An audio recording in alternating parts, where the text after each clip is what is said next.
Demain, qu'est-ce qui se passe?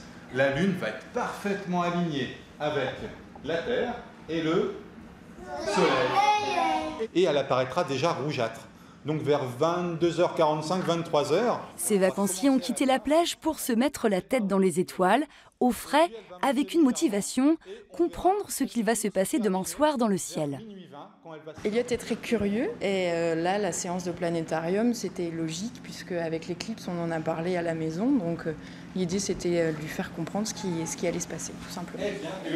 Ce qui sera particulier et rare, c'est une éclipse de lune, juste au-dessus de la planète Mars, très visible actuellement dans le ciel avec sa teinte rouge. Or, la Lune, plus proche de la Terre que d'habitude, devrait prendre la même couleur. Normalement, comme elle est complètement éclipsée, elle est dans l'ombre de la Terre, elle devrait être toute noire.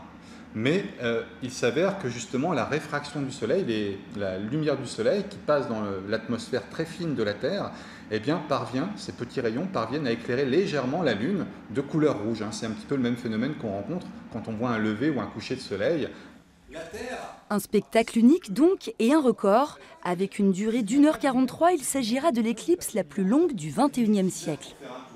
J'espère que demain, ça sera magique et qu'on puisse le découvrir malgré peut-être une zone orageuse. Allez, le temps va nous faire qu'on va la voir, notre éclipse. Il faudra donc être attentif à la météo locale pour choisir son emplacement.